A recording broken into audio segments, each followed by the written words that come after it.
Good morning, all you car gals and guys. Welcome to another Cars and Coffee with me, Kenny Brown.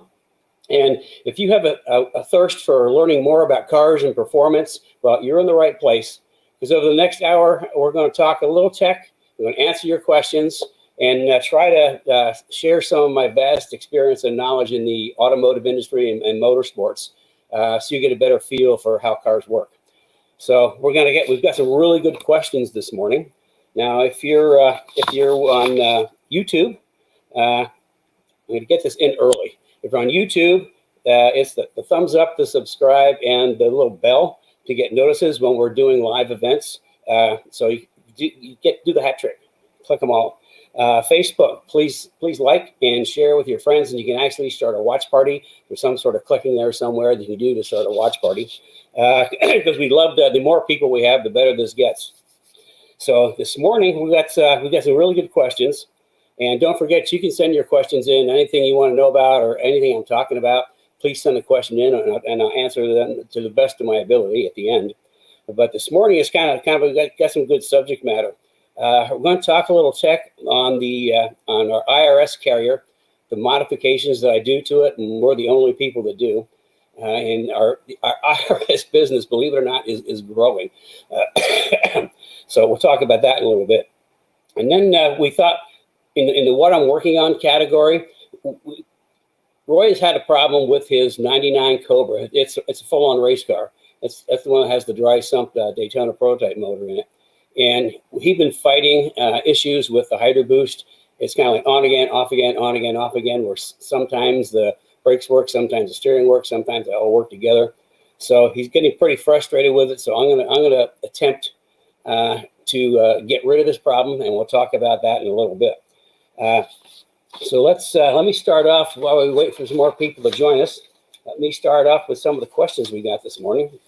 And like I say, I got my paper all tangled up. And like I say, we got some good ones.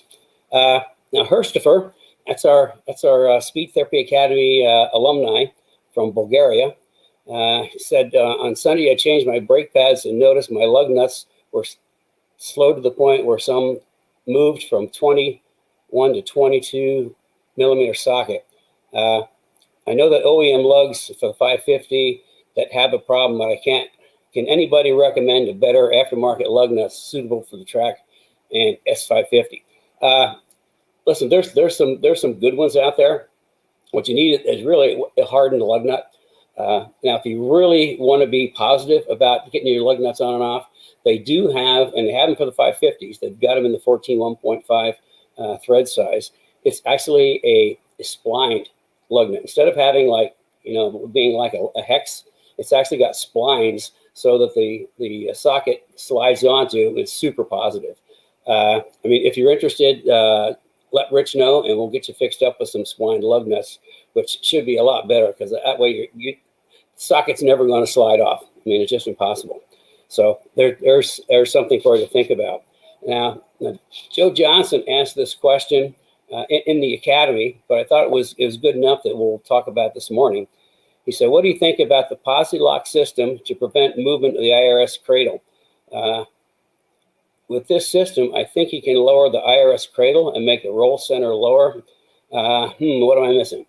Okay, what Joe's talking about, and I had to look this up because I wasn't familiar with it. It's a company makes it's some aluminum pieces that fit in the gaps of the rubber mounting for the IRS carrier in the back.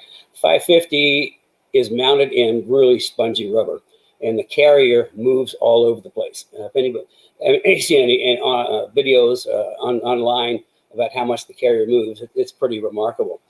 Now, I don't have any experience with that particular system. We actually use something that's similar.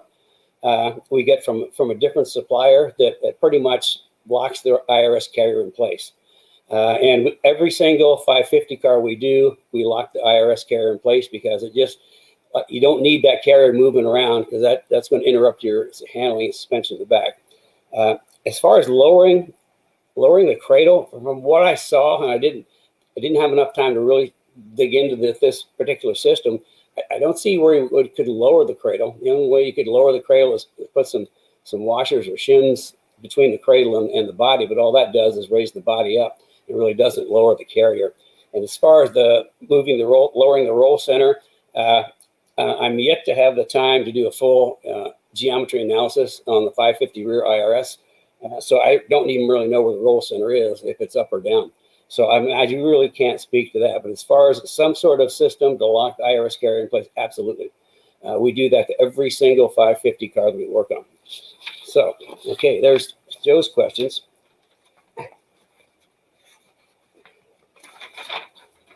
Oh, I got big letters on here, newsletter, and Carrie's going to tell you about that in a minute. I'll probably miss something, but you really need to sign up. If you're not signed up for the newsletter, please do, because we're trying to make the newsletter a little more active with more information and stuff like that. And we're going to be announcing everything that's going to happen to be announcing through the newsletter, and also the Speed Therapy Society. If you're not a member of the society, please join, because that's where the questions come from. The answer on Saturday mornings is from the society. So again, if you've got any more questions, like, send them in, and I'll try to answer it as best I can. Okay, Antonio's question is, I'm having issues with my drive shaft and need to upgrade. What's your thoughts on carbon versus aluminum drive shafts? When do you recommend adding a drive shaft loop? Okay, I'm old-fashioned. I like the aluminum drive shafts. A long time ago, my late son Paul was leading a race with a carbon fiber drive shaft, and it exploded. I mean, all that was left was black dust. So he lost a race because his drive shaft exploded. And just recently, I think just last week, Rich said one of our customers also exploded carbon fiber drive shaft. Stick with aluminum. I mean, anybody that wants to make it quick and easy upgrade to their like 197 Mustang or even an SN95 Mustang is ditch the two-piece drive shaft in 197. It's big, it's heavy, and it's a lot of rotating mass. There's a lot of aluminum drive shafts out there. You can pick up power and performance really easy, because what you're doing is you're reducing rotating mass. I mean, rotating mass is whatever goes around and around. It's like going to a lighter flywheel reduces rotating mass. And by reducing rotating mass, what happens is if you've got a mass, like whatever weight it is, it takes horsepower to turn that around. Okay, if you cut that weight in half, it's going to take less horsepower to turn that, which means more horsepower is going to go all the way back to the rear wheels and get to the ground. So absolutely, I would go with aluminum drive shaft every time. And something else we do to almost every car that we build, we put aluminum drive shaft in. Okay, Bill wants to know, as I'm thinking of upgrading coilovers in my 197, do you offer a lower cost option to the JRZ? So everybody knows our premium shock for the 197s is JRZ. And I mean, it's a great shock. They're custom built for me in the Netherlands. The shocks that Paul used to win the GTS championship. And we've had great luck with them. I mean, they're not stupid expensive like a motorsport shock, but they're as close as you can get to a motorsport shock without a big price tag, but they still cost a little bit. So what we've done, I mean, we have some other alternatives as far as coilovers, like an RSS kit, which is a single adjustable front and non-adjustable rear. But that's you're kind of locked in with the spring rates on that. And also with our new rear suspension, that we really can't use those rear shocks because they don't have enough shocking to increase spring rate. We do. So we've got those, but also because with the new rear suspension, the K-Link, we have to go way up on rear spring rate to balance the car because it creates so much grip at the back. Because of that, the only shock we have that'll take that kind of spring rate is a JRZ. So what we did is we went to Strange. Now, Strange has been building SN95 struts and shocks for me for a long time. When we were in Chicago, I met with Dimitri, their shock guy. I bought my notebook of all the shock dynos that I collected over the years and said, this is kind of what I like. Can you duplicate that? And basically what he's done is he's duplicated the shocks that I like the best for the SN95s. And for we got the double adjustable strut in the front, and then both single and double adjustable for the rear. So we thought that, okay, let's do the same thing for S197. Now, Strange only makes drag racing shocks. I mean, that's all you can buy at Strange. So we talked to them, and they put the same valving that we use in the SN95 in the S197 front strut, and it's a coilover. And then in the back, because of the nature of the K-Link and how people are using it, we're only going to use a double adjustable in the back. And we can do that. We've got it worked out that we can either do a coil-on shock at the back, or we can do a coil-on axle. If you got huge tires and not quite enough room, because the coilover shock does take up some space, because we have to use a 2.5 ID spring. The JRZs is 2.25, so it's a little narrower spring, but this is a little bit wider spring. We have to make a few little, body modifications, but they do work. So that's the good news. So the answer is yes, we do have a better cost alternative for the S197 as far as coilovers, especially if you're running a new rear suspension. And I think we probably, I just thought of this, we probably should do another closed introduction, another round of introduction for the new rear suspension, because we've been through three build lots, and I think we're ready to do more. So I just thought about this. We probably should start thinking about doing another special on the new rear suspension, because we're going to be available for more people now. So anyway, that's kind of where we are on the rear shocks. And at some point when we've actually got some in before they go in a car, I'll show you guys on Saturday mornings. So now this question is kind of going to lead into what we're going to talk about. So this is Tony for a 03 Camaro. Is it best to start with the rear grip kit or the front? I have a solid axle in there now, and I've got your strut tire brace front and rear, and installing your subframe connector. I'll be putting the IRS back in. Okay. It's like with any Mustang, I like starting at the back, because that seems to be the biggest problem with the Mustang is the back of the car.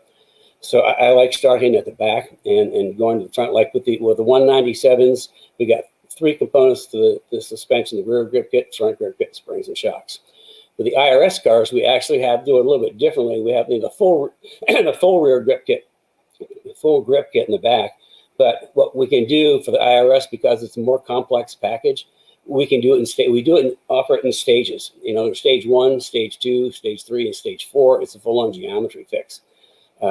So to kind of give you a little idea, I just grabbed these just a minute ago. For upgrading the IRS, the first thing that we recommend is our stage 1, which is a combination of forward torque brakes, aluminum diff bushings, and rear steer kit. I just happened to pull some out to show you. This is our our brace, and it is super strong. The factory one, if you look, it's a hollow tube and a big curve, and there's very little structural value in a curve. There's perfect structural value in straight lines. So this is super heavy duty, won't bend or move. And between that and then what we do is we add our kind of exclusive.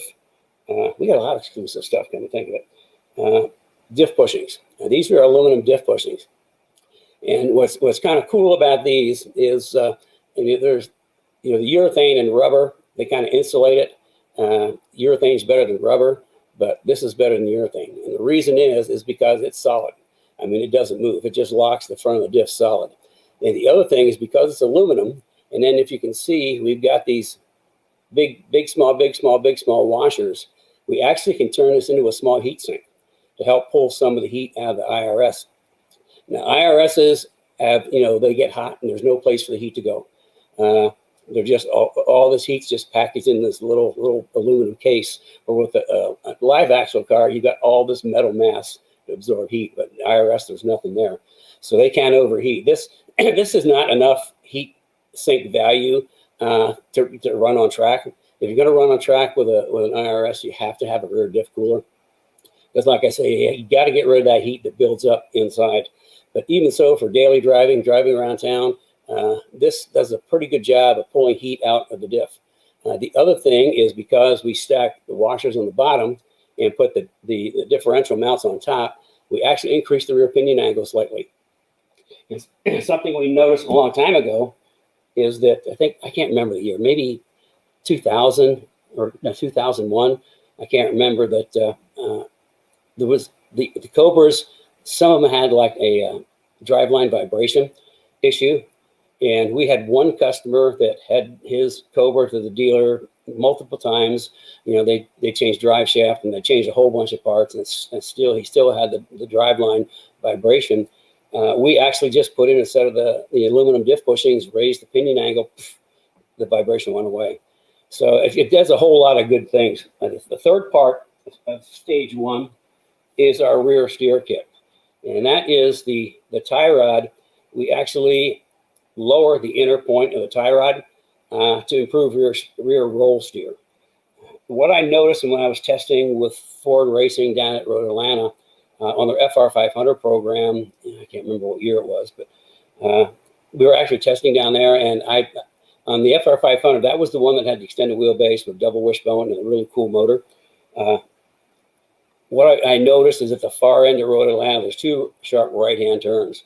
On the second right-hand turn, at every single lap, at the same point, the back of the car would get loose. And also, it did the same thing to me under the bridge, heading down for the last turn, which is a really scary part for the car to get loose.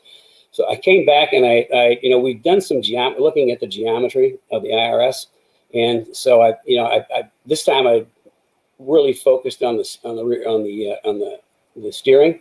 And what I found is once the car got to a certain degree of roll, and don't ask me what that degree is because it was a long time ago, once it got to a certain degree of roll, both rear rears would steer the wrong way. So if you're going around the right-hand corner, once it got to a certain degree of roll, both rear wheels would steer left and the car would get loose. So we kind of helped us a little bit with our rear roll steer kit by moving the inner point down. It's kind of like I keep telling you guys, I get copied, but people don't understand why they're copying me.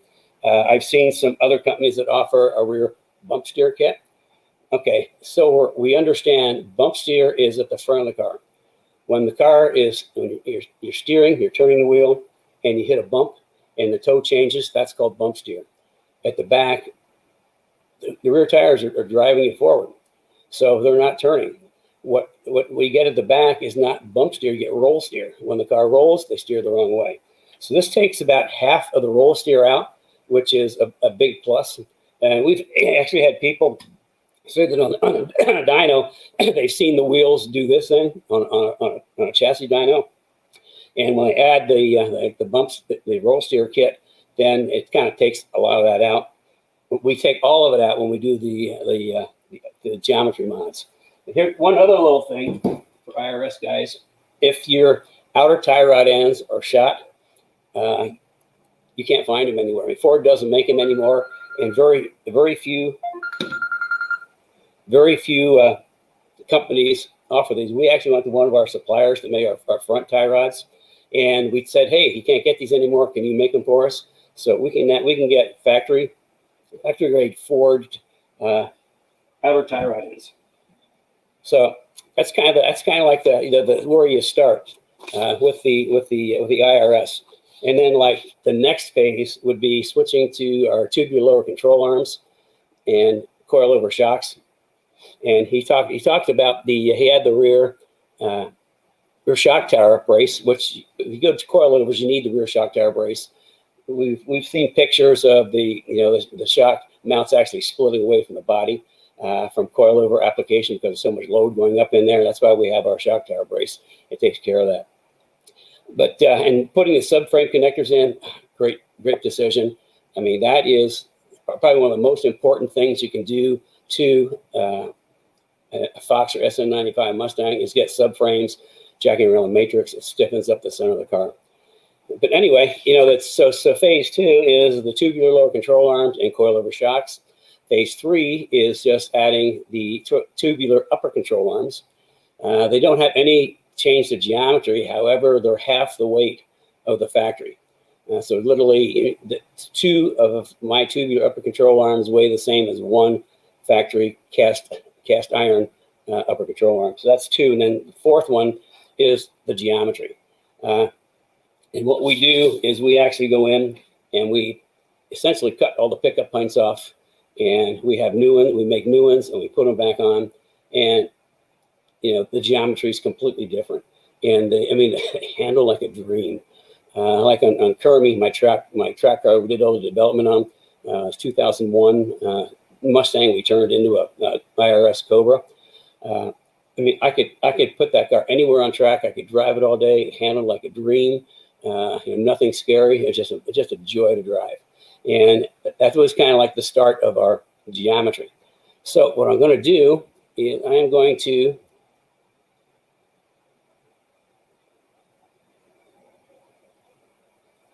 Brad put together a little slideshow for me on our IRS carrier. Okay, this is what the modified IRS carrier looks like when we're done. And if you've ever seen an IRS carrier, you noticed this is the rear mount, and it's a little bit different. In fact, it's a lot different. The factory mount has this great, big, ugly, clunky thing. It's heavy. It takes up a lot of space. So what we do is we actually cut the top of cut that off, and we put a bracket on there that bolts directly to the frame rails.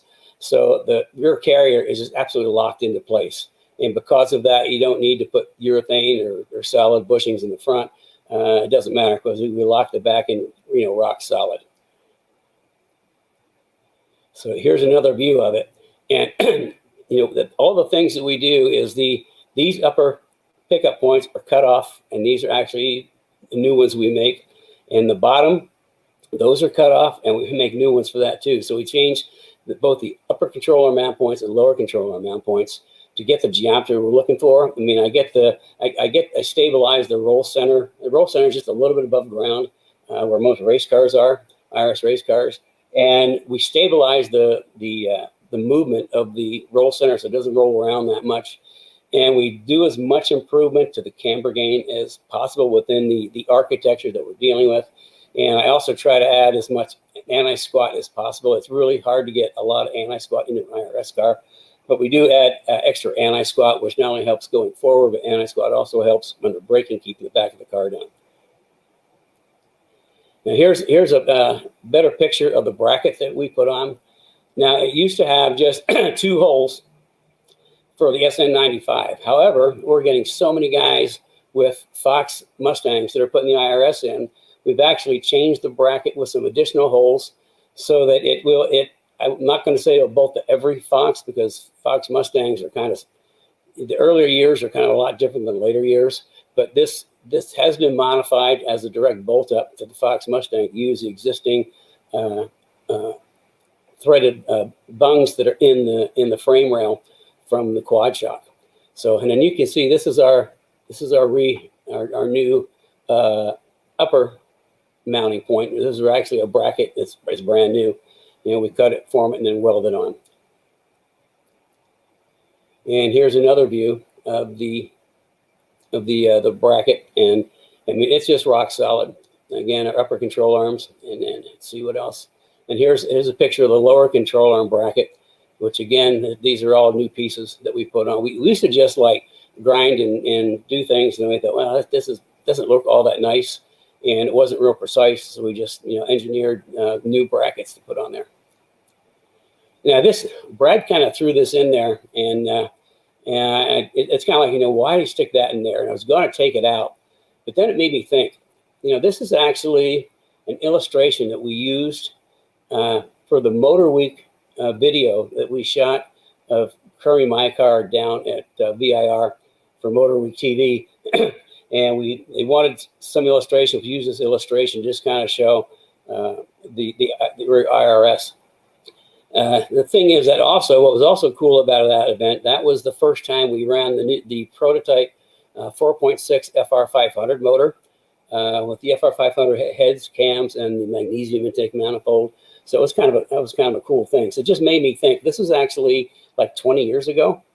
So that's how long we've been modifying and building IRS Cobras, is like 20 years. There's some other people in the aftermarket have some bits and pieces for them, but nobody really specializes in them like we do. And the reason for that is in my early years, I worked on Formula Fords and Formula Atlantic and Super V, SCCA road race cars. And they're all IRS independent rear suspension. And also back then in my sports car shop, the Triumph TR6 had an IRS. The Spitfires had an IRS. The 240Zs had an IRS. So an IRS was something I had more than casual familiarity with. I'd already been working and changing those for years. So that's why when the IRS came out on the Cobras, I was happy as a clam because I knew what to do with them. And here's the whole system kind of laid out. There's the carrier, and then we've got the lower control arms, and we mount the shock in double shear, so it's really solid. And this is set up for, unfortunately, just set up for a coilover shock with spherical rod ends, because that's what we do in racing, and that's what we do here. So you can't put a factory shock on there, especially one that's been. We see a lot of people take their factory shocks and they put like a spring on it, turn it into a coilover when it wasn't designed for that. And I'm not a fan of that because the pin on the factory lower control arm was not engineered as a support point to take the full load of spring and shock. It was just engineered as a shock, and it's also in single shear, which I'm not a big fan of. But then you can see again, this is our phase one is the bracket, the bushings, the rear roll steer kit. Now also I might point out, let me need to back up a little bit. Okay, it's hard to see here, but what we do when we do the other geometry changes, we modify the inner pickup point for the tie rod. So at that point, we take out all the rear roll steer. So I mean that with the basic roll steer kit, we take about half of it out, but when we do the geometry change, we take all of it out. Okay, so and then we've got the upper control arm, again, half the weight of factory. And if you take weight out of the suspension, I mean, you're taking weight out, which makes the suspension react quicker and work better.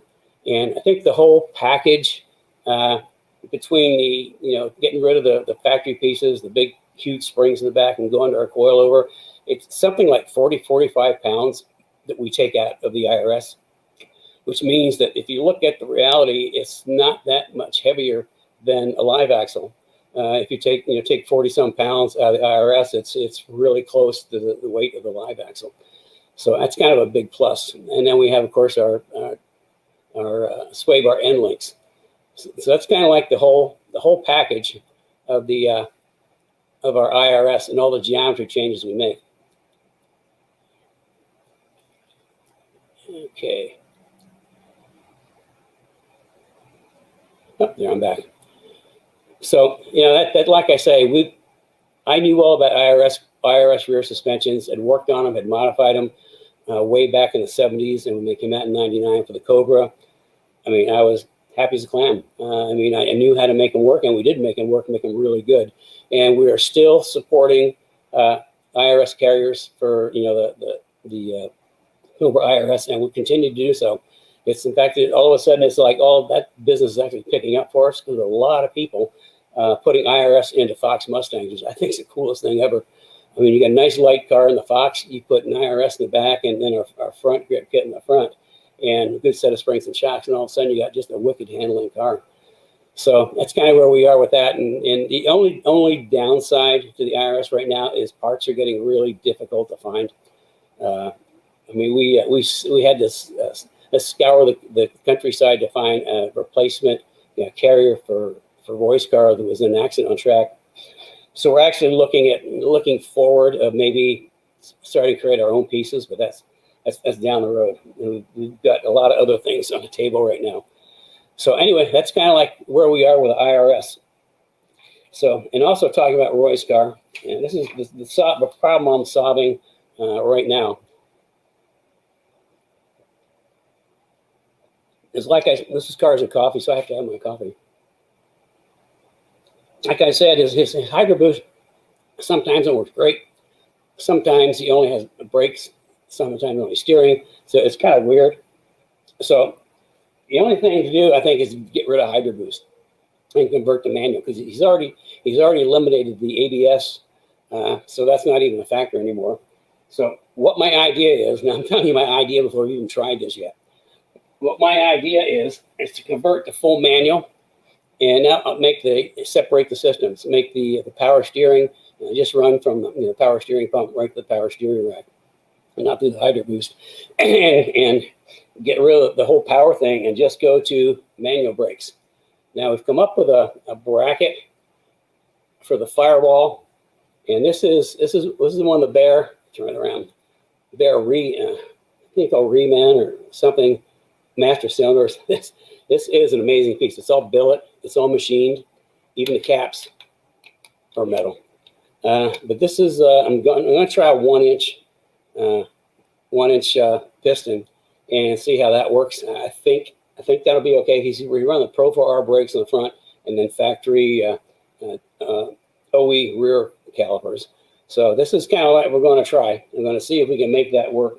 And because this is a 1-inch master cylinder, and we've run the OE brakes in the back, we're going to have to add a bias adjuster.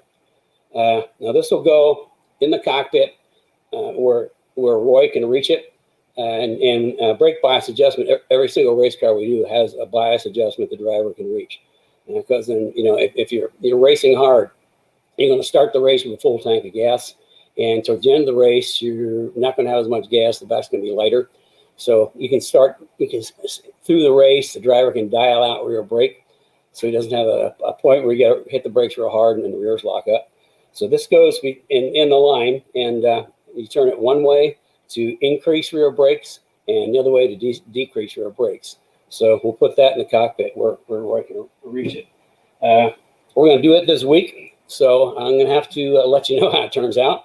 Like I say, I'm telling you what I'm trying to do ahead of time. If it doesn't work, then I'll try something else. That's the whole idea behind R&D. You got to engineer something, try it, and if it works, good. If not, you got to go back, figure out why it doesn't work, and then come up with another solution. So that's the solution I'm working on. And so we'll see. Fingers crossed it's going to work, and he'll be happy. So I think I've run through all our regular stuff for today. And I think it might be time for questions, but I'm going to let Carrie jump in here if she's there and tell you more about the newsletter, because I always get this stuff wrong. And she's my little mouse in my ear, telling me that. So if Carrie, are you still out there? I sure am.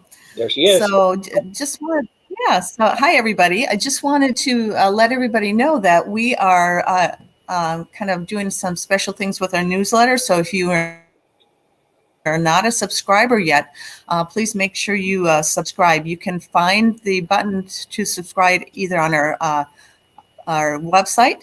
You can find it if you're on Facebook right now. You can find it up in the right-hand corner, I believe. We'll say subscribe to newsletter. Or Brad is posting a link in the comments, so you can subscribe that way.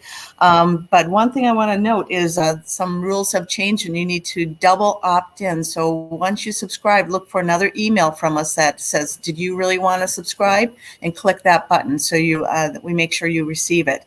So that's what I had to share. And Kenny, if you guys have any questions, now's the time to ask them. We have a couple coming in, but we're looking for more. So if you have any questions for Kenny, now's the time to post them. Also, I think, don't we have a break thing coming up? Yes, we still have a brake workshop coming up. Facebook has changed numerous rules. So we're trying to figure that out right now as far as how we can run that brake workshop, get everybody registered. So as soon as we get that figured out, which should be this week, I'll announce the date for that. It will be sometime in July. So we're looking forward to that. Yeah, it'd be a Wednesday evening, Wednesday evening, like most of my seminars or tech things. So yeah, it's like we had it all planned, and then all of a sudden Facebook changed all the rules. So I think Carrie and Bridget are trying to sort out how they can make it work now. So that's coming up. And actually, I think Carrie, we should be ready to maybe do another intro for the rear K-Link rear suspension. We've been able to build lot 4 because it's so complex. We're building in small lots and getting because it's just, if you haven't seen it, it's pretty cool and it works like crazy. I don't know if you know this, Carrie, but I just heard from David Signorello, and he just installed the full suspension, 4.5, front and rear JRZs, and at I think it was maybe in Napa, he was 8 seconds faster than his previous best lap time with the full suspension. Wow. So I mean, that's a lot, and he's still. I mean, just first time out. I mean, we're still working on shock adjustments and getting the car tuned in. So he's still going to pick up some more time, but he's pretty excited. 8 seconds faster. Is that from stock? Is that from stock to our car? No, from the last time he was there. This is a Boss 302S. Okay, so yeah, but was a Boss stock? Yeah, it was just the basic Boss 302S. He put all our suspension on, took 8 seconds off his lap time. And there's going to be more because we're just at the first stage of tuning. When you do a whole suspension like that and new shocks and everything, I mean, it takes, you can't just go out and just be perfect first time out. I mean, it takes a number of times, working with shock adjustments and alignment and all that sort of thing to really kind of get the car dialed in. So once we do, he's going to be even quicker. So, but anyway, I was thinking we're ready to do another introduction on the K-Link again. Okay, yeah, because we just did a very small one to the Speed Therapy Academy and to the Speed Therapy Society. And that's another reason to join the Facebook group, the Speed Therapy Society, as Kenny will be introducing. You get early messages on what's happening in there. Kenny, I have a couple of questions for you. Okay. Also, I think on the K-Link, also, I think that Steve Calistini, who had our rear suspension on the car, added the K-Link to it, and I think he increased by 3 seconds on track, if I'm correct. And then I also saw that more than 3 seconds improved his lap time just with the K-Link. Yeah, and of course the shock. And I think change. Yeah, and I think I saw that Cliff was on, and also Chris Mellitu, and they both have the K-Link, and they should be reporting back to us shortly how that does for them. So it's kind of exciting. This is just a class-defining product.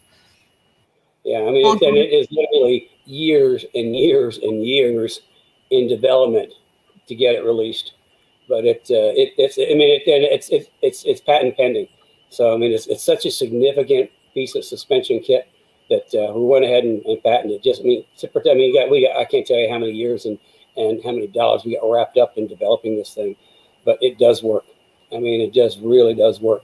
It completely decouples axle roll and body roll, and just run that through your head for a little bit. Okay, you can say we have some questions. We sure do, and if anybody has questions, please add them to the chat, and Kenny will answer them. Here is our first question from Herstifer, which is a good question. Do you plan to do something similar as a kit for the S550 IRS? The answer is yes, but it's down the road. I mean, you wouldn't believe how many new products I've got, backed up in my head. Yeah, I mean, I will at some point, because I'm not a real fan of the 550 IRS. I think that it could use some improvement, but I just haven't got there yet, and it's going to be a little while. We've got some things to do for the S197 first, like a new front suspension. And then we've also got Fox SN95 rear, Fox SN95 new front.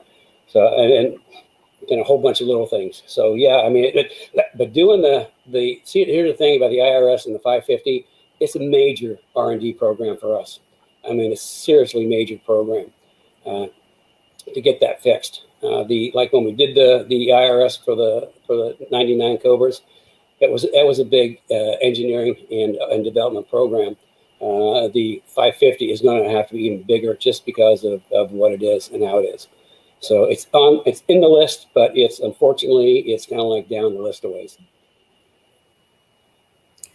Okay. Okay, that's good. Let's see. We also have, I just noticed that Chris Mellitu mentioned that he is going to be going to VIR this weekend next weekend to test the new K-Link. So that will be fun, and all the upgrades we do to his car. So that should be fun, Chris, to hear back. Remember, Chris, that you can always, since you're part of the Speed Therapy Academy group, you can always call Kenny over the weekend if you have a question on car setup. Okay, here is Rory Merrick. What really surprised me was that the SVO did not come with an IRS back in the day. I guess it's a comment, but that's pretty interesting comment. We also have a question right. I'm going to say, I mean, I think that was just too early in time for the IRS for the SVO. And the SVO was, for those who aren't that familiar with it, SVO was a Mustang that actually came out of SVO, Special Vehicles Operation, which turned into Ford Racing. And it was really cool. It was way ahead of its time. It was a 4-cylinder turbo. The car was light. It was quick. It had a whole bunch of unique suspension pieces on it. But it was kind of like, I just think, too early. It was like too far ahead of its time. And it wasn't super popular. Plus, there was some infighting at Ford between the main Mustang group and the SVO. And they were kind of fighting back and forth. And the main Mustang group had more political clout. So eventually the SVO got dropped. So, but it's a cool car. I would think that if somebody wanted to put an IRS into one of those, it'd be even cooler. Okay, who's next? Okay, here is another question. Hydroboost is this is another comment. Hydroboost is no fun when the accessory belt comes off. I take it, Brad, you've had experience with that one. And here is another question. Do you run any more or less rake in the car with an IRS? Actually, IRS cars I run pretty much flat. They seem to work really good that way. I mean, it might, if there is any rake, it's going to be it's just slightly to compensate for a full tank of gas. So if the full tank of gas, we probably put just a little bit of rake in, so a full tank of gas, it'll come down a level, but not a whole lot. Not like we do in live axle cars. Here's another question. Did you make any steering upgrades to Roy's car? No, I mean, we're using he's got a Cobra steering rack.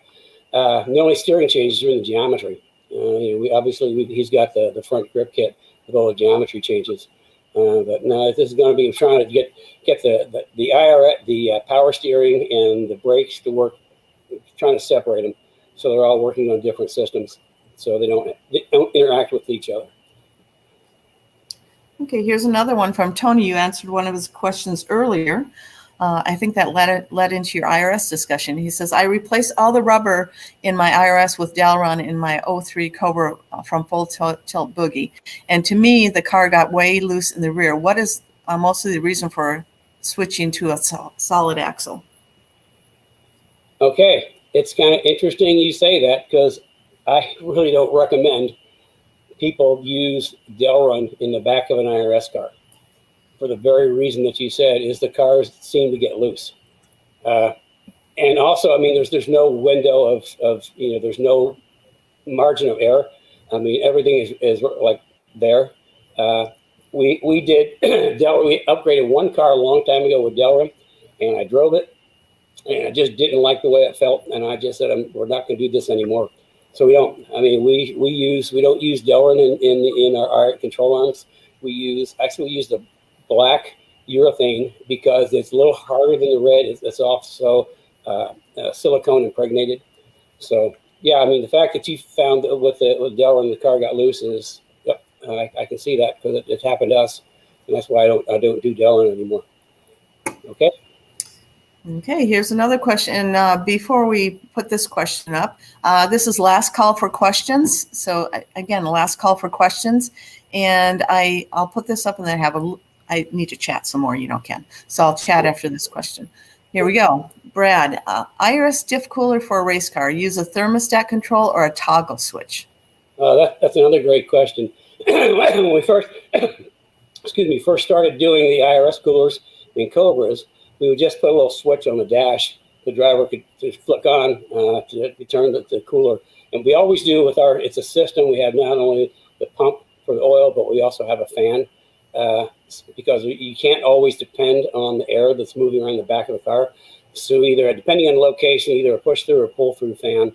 And we had it on a toggle switch on the dash, turn it on, and would turn on both the pump and the fan. What we found is some drivers in the heat, the excitement, of going on track, they forget to turn it on. So ever since then, what we do now, we have the system's thermostatically controlled and it's live wired. So there's a little thermostatic switch in there. When it gets to 180 degrees, it turns on both the pump and the fan. And it won't turn them off until it's under 180 degrees. Even once you pull back into the pits and you turn the car off, we've got it live wired so that it'll keep running until all the heat's out and it's down to 180 degrees. So we kind of we discovered that drivers just forget. So we don't have to have them worried that they can focus on driving and not turning on or turning off switches. So yeah, that's what we do now. Okay. Again, this is last call for any questions. It looks like we don't have any more right now, Kenny. But I wanted to let everybody know next weekend is, we know all, the 4th of July weekend. And Kenny's taking the weekend off. And so Brad's going to pick out a really cool program from the archives. So we're going to have an encore presentation. So if you want to hang out on Saturday morning with us, we're still going to be there, but we'll be playing an encore presentation. And Brad usually chooses something pretty good. So we want to wish all of you a great 4th of July. Yeah, if there's something you guys would like to see again, let Brad know. I just thought of that. Well, they don't know. Yeah, they don't know how to get a hold of Brad. So just put it in on one of our. Just send it into the society. Just list it on Facebook. Yeah. Mm-hmm. Yeah. Again, how you sign up for the society is that's Kenny Brown Speed Therapy Society, and it's on Facebook group. So just sign up there, and you can get all the information you need. Okay, Kenny, do you have anything else? Nope. I took a picture of something in the shop that we're going to put up on in the society or on Facebook. I don't know which one you want to do, but the subject is what is it? What's it? So it's going to be a picture, and then it's a guessing contest. See who can figure out what it is. Oh, that sounds like fun. Yeah. Okay, cool. We'll probably post that up this week, so that will be fun. Let's see, we might have one more comment here. Oh, Brad's sending in his email address. So it's b.grissom@kennybrown.com, or else you can Facebook message him. So, okay, and I think that is it for questions. So that sounds good. Kenny, back to you. Okay, we'll kind of wrap it up. In review, encore presentation next week. I'm not sure what we're talking about the weekend after that. We'll figure it out between now and then. And then we are going to do a brake clinic, but they have to figure out how to make it work with all the new Facebook rules that just changed. And when we do, that'll be in the newsletter and also in the society. So that'll be coming up. And then I think we need to start planning another introduction for rear K-link, rear suspension, which is pretty amazing. I mean, it's a mind blower. So with that, I'm going to thank everybody for being here today. I hope you learned something. Be sure to let your friends know and share this. I mean, the more the merrier. We'd love to have them, and start. If you don't forget, you can do a watch party by just clicking a button. So it's pretty easy. So I'm glad you could join me this morning, and encore next week. And I'm going to be enjoying the 4th of July. So I'm wishing everybody a happy 4th of July. I mean, it looks like Chris is going to be at VIR, which makes it extra special 4th of July weekend. So with that, everybody have a good weekend next weekend, and I will see you in 2 weeks. Unless you're in the academy, I'll see you Tuesday night.